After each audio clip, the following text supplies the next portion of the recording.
Hey guys, my name is Dice Rollin'. Today we're going to be taking a look at some facts you didn't know about a nostalgic Christmas favorite. Gremlins was directed by Joe Dante and tells the story of a boy who receives a mogwai for Christmas. Things dive into chaos when the 3 important rules for its care aren't adhered to. Don't expose him to light, don't get him wet, and whatever you do, don't feed him after midnight. So without further ado, these are some things you didn't know about Gremlins.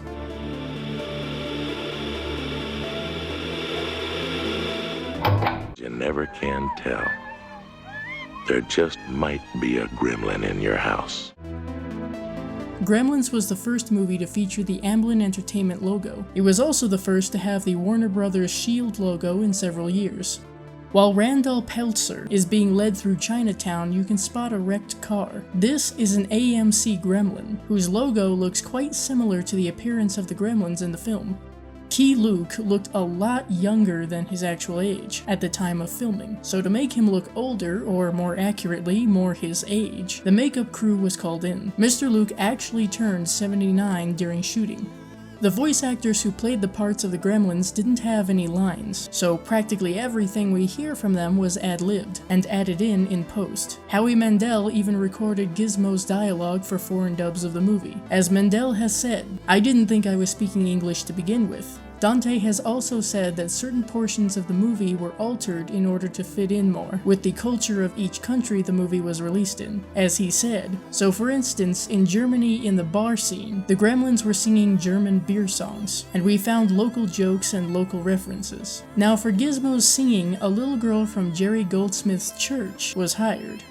Hoyt Axton improvised almost all of his lines. Barney was played by Mushroom, who also played Gypsy in Pumpkinhead 1988. Gremlins was filmed on a backlot at Universal Studios, and if you're a Spielberg fan, it should look very familiar. It's the very same set that was used in Back to the Future for Hill Valley. There are plenty of nods to other movies within Gremlins, particularly the ones in relation to Steven Spielberg. One of the movies featured at the theater is A Boy's Life, which was a fake title given to E.T. the Extraterrestrial. Another was Watch the Skies, which was the working title for Close Encounters of the Third Kind, 1977. When Billy calls to warn his mother and the gremlin disconnects the phone, it says, "Phone home." When Stripe peers out from a shelf of plushies, there's a stuffed E.T., Sylvester, and Bugs Bunny present. A wink to the howling can be found in a smiley face sticker on the Peltzer fridge. During the scene where Billy is walking to work, he greets a Dr. Moreau. This is a reference to the island of Dr. Moreau.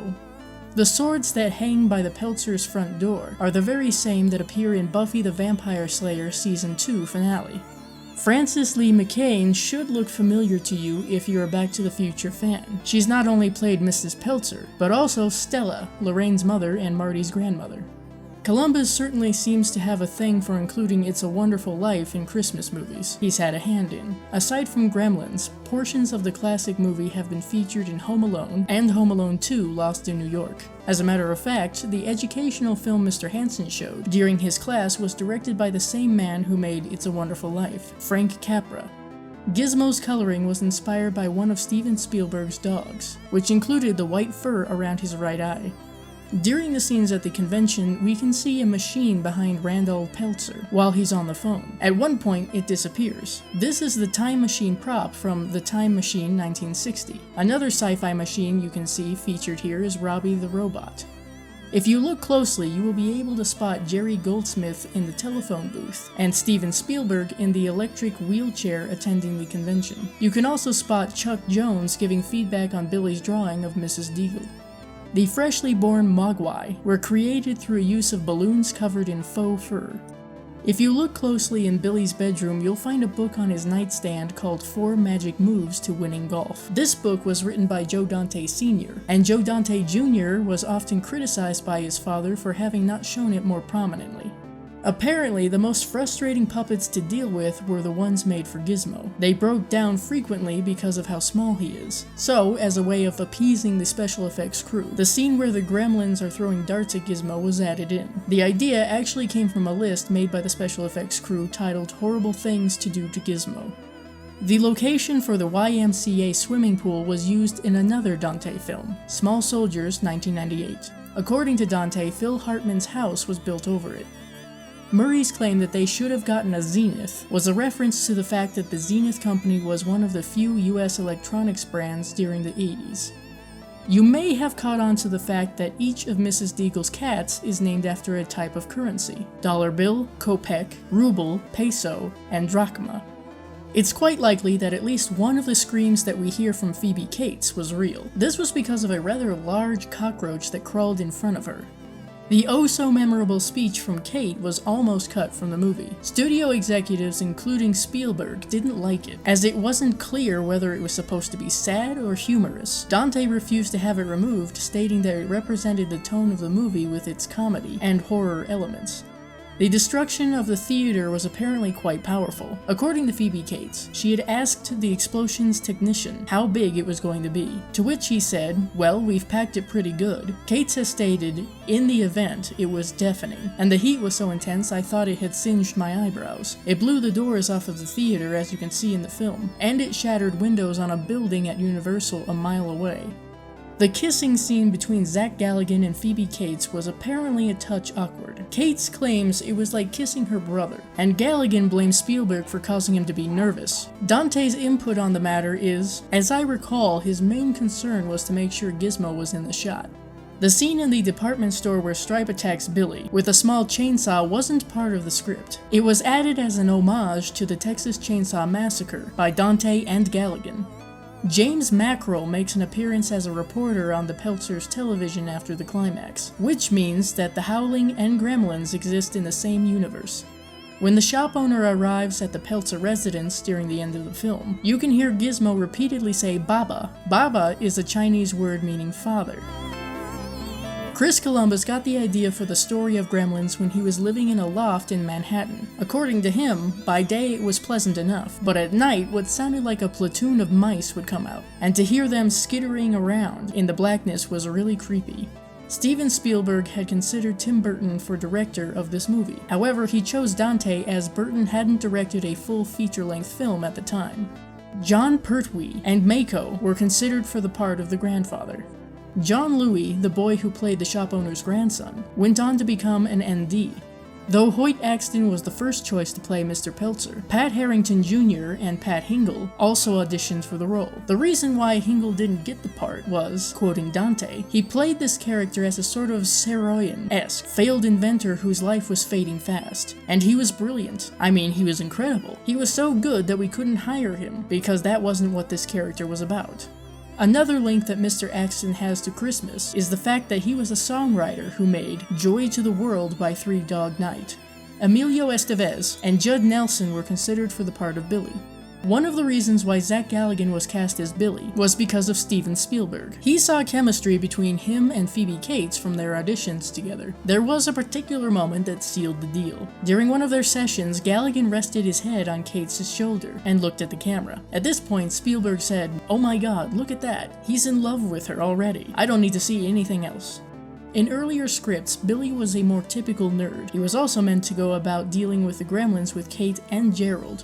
According to Zach Galligan, Phoebe Cates taught him the importance of having your character add a little something to the scene. Galligan claims, "So she bent down and she picked up a piece of sawdust and put it on my shoulder."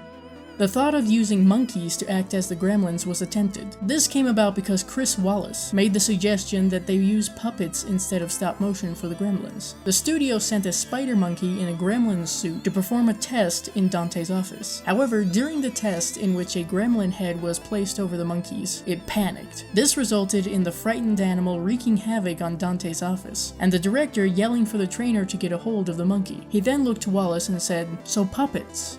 The term Mogwai is a word that exists in the Cantonese and Mandarin languages. In Cantonese, it means demon, devil, or gremlin. Technically, the term gremlin was a product of Roald Dahl's writing, specifically his Gremlin lore story, which depicted mischievous elf-like creatures that damaged Royal Air Force planes. This was a story that Walt Disney himself commissioned, but it was never used. One of the things that influenced the look of the Mogwai was the Japanese Chin dog breed. Zach Galligan didn't have any trouble acting with Gizmo. As he has stated, pretending a lifelike puppet is a live animal is no harder than pretending a woman you've just met has been your wife for 15 years. It was also beneficial having practical special effects, because I was reacting to a thing that was really there in front of me, as opposed to stuff you are attempting to imagine, as you would with CGI. You can even see it in the performances of the dog Barney, which must be one of the top 10 animal performances in movies. He was convinced the puppets were real. The affection he had for me was genuine too, because I'd spent days playing with him and petting him. Every time he saw me, I was this endless treat machine. One of the original drafts of the script was quite a lot darker than what we got. The Gremlins would have killed Barney and decapitated Mrs. Peltzer, sending her head tumbling down the stairs as Billy returned home. Another scene that was not shot was where the Gremlins invaded a McDonald's and ate the customers instead of the actual food. Mr. Hansen's demise was originally far more gruesome. Instead of the single syringe in his posterior, he was meant to have several syringes stuck in his face. In the scene where Mrs. Peltzer stabs the gremlin in the kitchen, there was supposed to be an extra scene where the gremlin would attempt to pull the knife out of its body. Mr. and Mrs. Futterman were indeed meant to die in the scene where the Gremlins destroy their house with the tractor, but this was altered since it was felt to be too harsh. So during the live report at the end of the film, you can hear Lou Landers mention going to speak with Mr. Futterman in the hospital. Gerald was originally going to end up hiding in the bank vault during the Gremlins' rampage and losing his mind. One of the reasons why Corey Feldman got a part in Gremlins was because the character he was meant to play in E.T. the Extraterrestrial 1982 was dropped. Gizmo and Stripe were originally supposed to be one and the same. However, Spielberg insisted that at least one of the Gremlins should be good, so that the audience could identify with them. Dante has since stated that it was because of this decision that the film did so well. The keep them out of bright lights rule served more than one purpose. At the time of filming, the use of puppetry was still new to the crew, so if they were only shown in dim to dark lighting, any problems could be hidden decently. It's the same trick Dante had used for the Howling transformations. One of the first people to bring up the inconsistencies of the don't feed them after midnight rule was Zach Galligan. Joe Dante's response to this has been, well, we made fun of all that stuff in Gremlins 2 anyway. Cates and Galligan gave the cast and crew shirts that said, "Hurry, Hora." This was in reference to Joe Dante's frequent call to cinematographer John Hora when he spent too much time lighting a shot. On one night of filming, the entire cast fell asleep. This was due to some severe issues with the Gremlins puppets. A criticism that Joe Dante had towards Zach Galligan was that he often had his mouth open. Dante has said, "The editor used to come up to me and say, 'Can't you get him to keep his mouth closed? He's always got his mouth open and I gotta cut around it.'"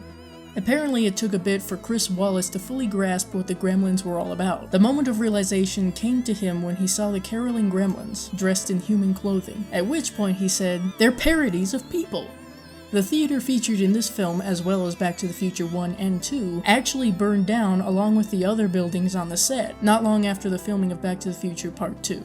According to Zach Galligan, the trunks of the cars of each cast and crew member had to be checked each day after filming. This was because each Gremlin animatronic cost approximately $30,000 to $40,000, and no one wanted them to be stolen. In case you were unaware, Steven Spielberg seems to have a certain amount of snark. A good example of this is when he and Dante received a note from the studio telling them that there were too many Gremlins in the first cut of the film. Spielberg's response was, why don't they just cut out all the Gremlins and rename the movie People?